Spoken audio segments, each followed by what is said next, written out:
seja bem-vindo, bem-vinda à nossa aula de hoje. Essa aula a gente vai falar sobre TDAH na vida adulta.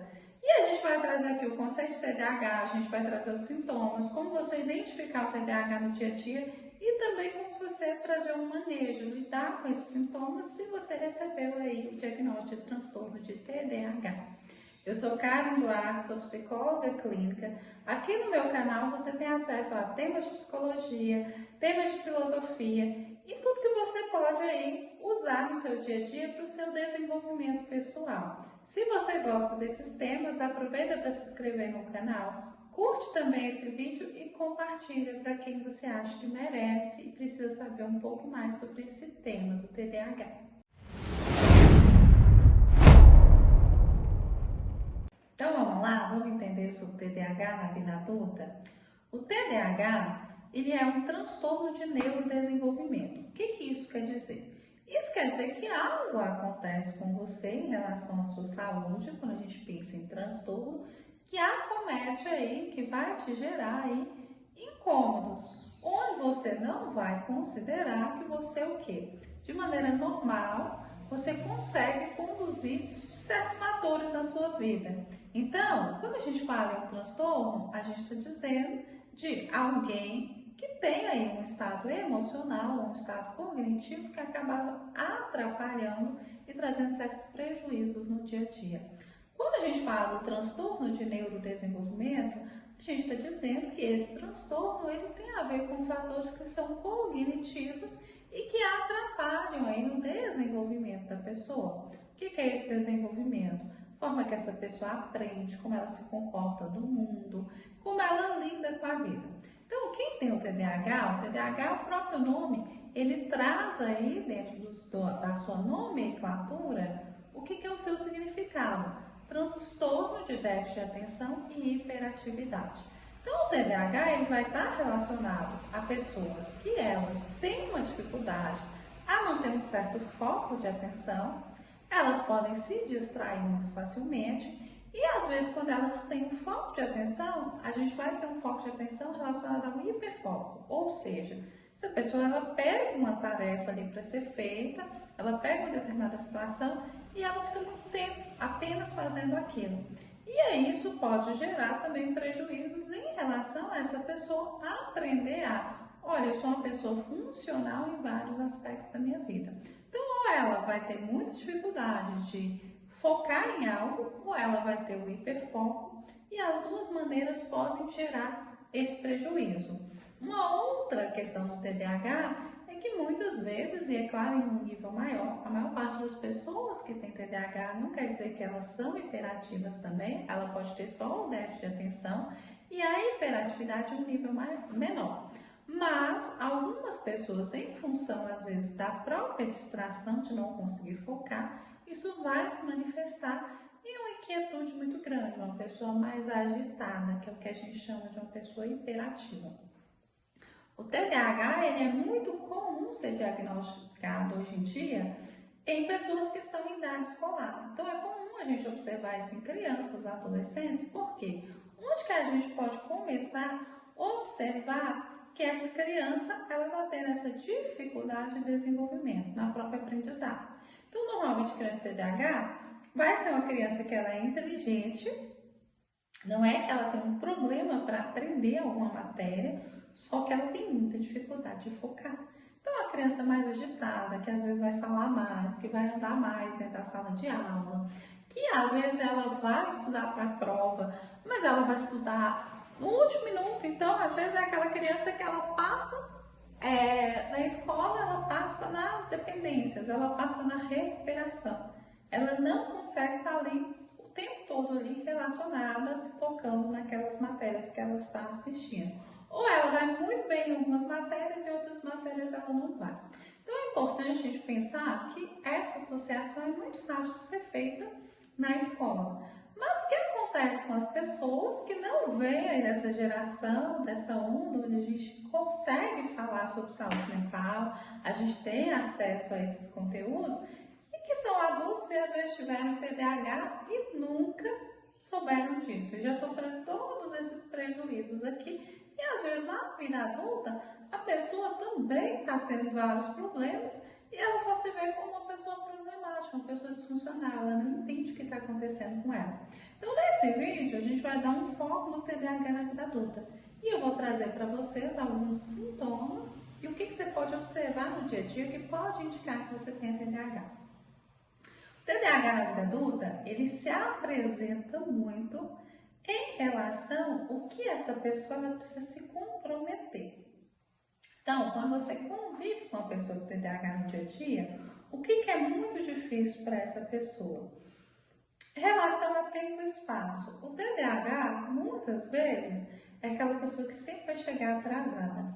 Então, ela marca um horário com você. Ela pode começar a se organizar 1 hora antes, 2 horas antes.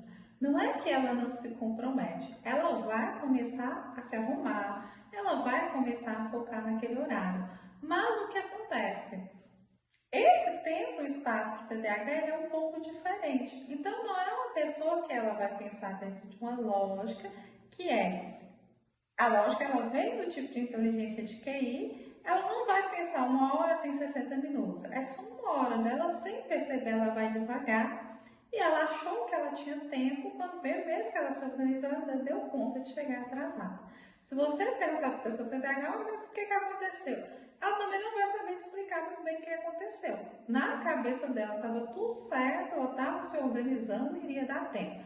Mas algo acontece aqui nesse processo, ela se distrai, ela começa a pensar em outras coisas, porque o TDAH, às vezes, o pensamento está muito no interno, que sem perceber essa pessoa se atrasa. Então, é muito comum atrasos em pessoas que têm TDAH.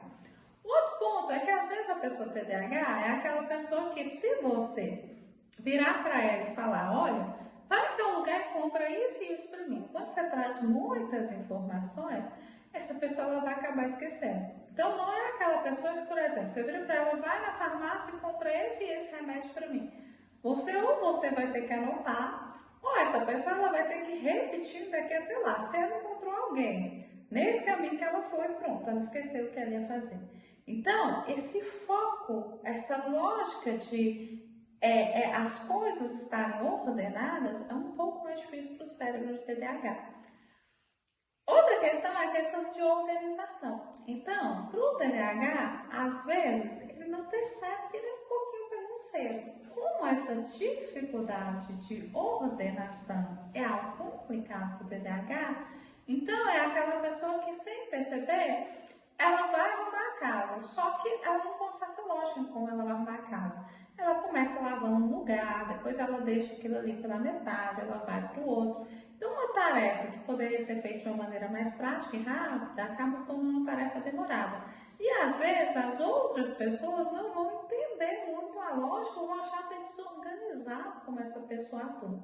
E, às vezes, ela é aquela pessoa que ela vai fazer uma baguncinha mesmo. Deixa as coisas espalhadas, não lembra muito bem de onde que colocou. Então, é muito difícil para o TDAH essa ordem. Então, quem convive, às vezes, perde um pouco a paciência. Nossa, mas essa pessoa é muito bagunçada, ela é desleixada. Mas nós vamos falar aqui um pouquinho mais adiante sobre por que isso acontece. Em relação a compromissos, em relação a foco, a trabalho e estudos, o que normalmente vai acontecer com o TDAH? A pessoa que tem TDAH, ela vai ser uma pessoa, como eu disse, não é um transtorno onde a pessoa ela tenha dificuldade de aprender, mas é um transtorno que a pessoa tem dificuldade de realizar. Então, se ela está no trabalho, vai ser aquela pessoa que procrastina. Ela deixa para fazer as coisas no último momento. Ela tenta se organizar, ela tenta sentar antes, quando ela acaba não fazendo. E aí ela faz porque tem que fazer na obrigação, na raça, no último momento. Então é uma pessoa que, se ela estiver trabalhando com pessoas que têm uma certa organização, não tem muita paciência com essa questão de entregar no último minuto. Como essa pessoa entrega no último minuto, sempre vai ter muita pressão nos trabalhos que ela faz. Então, o que acontece? É muito comum o TDAH iniciar e desistir de alguma coisa. Porque, como eu não consigo me organizar, como eu não consigo focar no passo a passo do processo para mim está no 880, início e final, o que acontece? Tudo que o TDAH vai fazer, ele vai gerar o quê? Um cansaço muito maior, porque é tudo feito dessa maneira, na pressão. Ou então, ele já vai julgar que aquilo é difícil demais e que ele não vai dar conta de fazer e ele acaba desistindo. Então, é muito comum no TDAH, tanto para estudar quanto para trabalhar, característica de procrastinação e característica de desistência. Em relacionamentos acaba acontecendo a mesma coisa. Como essa pessoa, às vezes ela tem essa dificuldade de se colocar com essa ordem, é um gasto energético às vezes muito grande, se relacionar com as pessoas, tá ali dando assistência, demonstrando interesse. Então pode acontecer dessas pessoas se tornarem mais introspectivas, mais reclusas, exatamente porque para se relacionar com o outro, você vai ter que corresponder às demandas de expectativa do outro minimamente. Então, acaba que é muito difícil. E essa pessoa acaba se fechando, ou é aquela pessoa que ela parece mais evitativa nas relações. É difícil ter uma conversa com ela, é difícil essa pessoa se comprometer. Então, se uma pessoa que tem TDAH, ela se relaciona com uma pessoa muito ansiosa, é uma relação que tem a tendência a ter muitas brigas. Porque essa pessoa vai ser muito empurrada por essa pessoa que tem ansiedade. Faz isso, mas você está errando isso. Mas por que você não pensou nisso? E aí, o que vai acontecer com o TDAH? Ele vai ficar um certo tempo, porque às vezes é até conveniente, como eu sou, desorganizar demais. Você é essa pessoa que controla demais, acaba que dá certo, mas a relação sempre vai ter muito briga, porque a pessoa com TDAH vai se sentir sufocada. E a outra pessoa vai sentir que não é amparada, que essa pessoa não se compromete tanto. Algo comum no TDAH também não é simplesmente que a pessoa não faz as coisas, que ela não tem interesse. Isso aqui está relacionado a esses fatores. É difícil para a pessoa ter uma certa lógica. Mas o que acontece? Às vezes, quando essa pessoa se interessa em algo, ela vai ter o hiperfoco. Então, ela vai dar um gás naquilo ali, ela vai ficar horas fazendo aquilo, ela vai até fazer e vai sair algo muito bom. Mas o que acontece? Como a vida depende dessa lógica, a gente tem várias funções que a gente tem que dar manutenção. Para quem vive com TDAH, às vezes é um pouco difícil. Então, vamos pensar o seguinte: se a pessoa tem um hiperfoco no trabalho, então às vezes você quer aquela pessoa que vai sentar para fazer algo, só que ela só vai fazer aquilo. Então ela vai ficar 2, 3 dias fazendo aquilo. Se a família precisar para ajudar nas tarefas domésticas, ou se comprometer em dar atenção para alguém sair, é um pouco difícil, porque essa pessoa está no hiperfoco.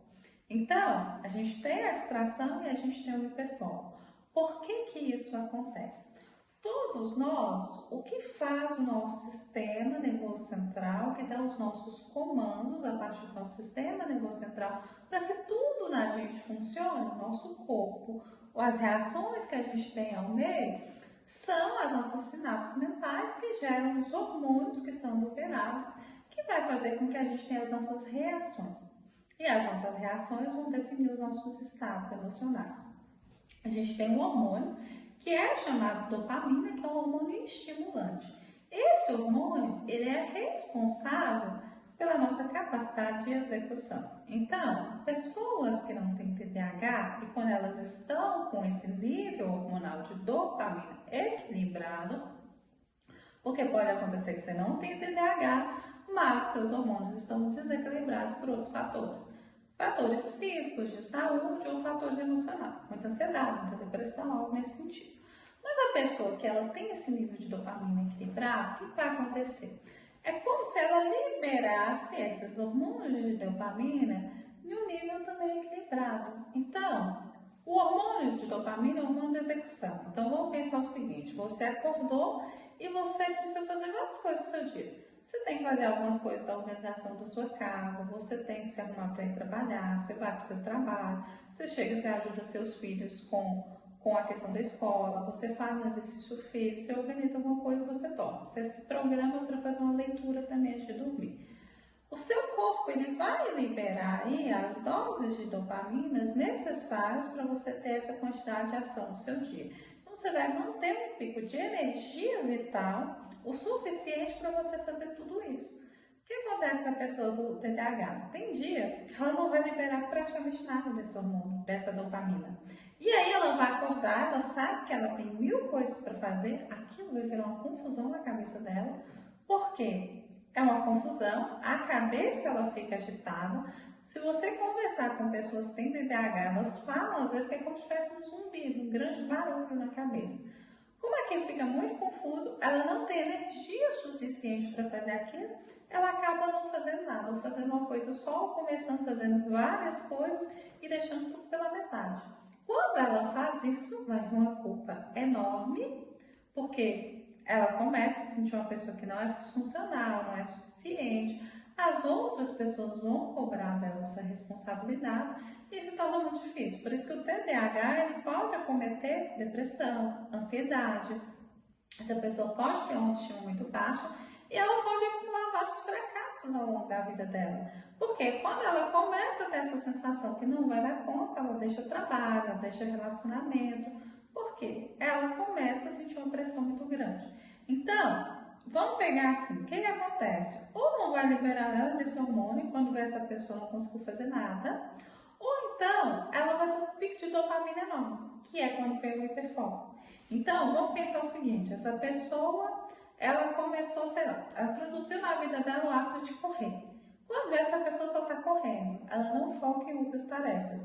Ela tem um trabalho que ela coloca um foco ali. Ela senta, dá um gás e faz aquilo ali. Isso não quer dizer necessariamente que as outras tarefas estão sendo cumpridas. O que vai acontecer no TDAH? Depois vai vir o mesmo ciclo de culpa. Eu fiz tudo isso aqui, foi ótimo, mas as pessoas ainda estão me cobrando. Eu também não estou me cobrando de não ter dado conta de outras coisas. E aí, o que é interessante pensar também é que quando tem essa quantidade enorme de liberação da dopamina no hiperfoco, depois essa pessoa vai ter uma baixa, uma baixa emocional. É como se ela ficasse totalmente sem energia depois daquilo. Por isso que o TDAH, ele se confunde muitas vezes com transtorno de personalidade bipolar. E pode ser que a pessoa tenha um transtorno de personalidade bipolar e tem o TDAH também. Então, é sempre importante avaliar as duas coisas quando a gente recebe como adulto esse diagnóstico.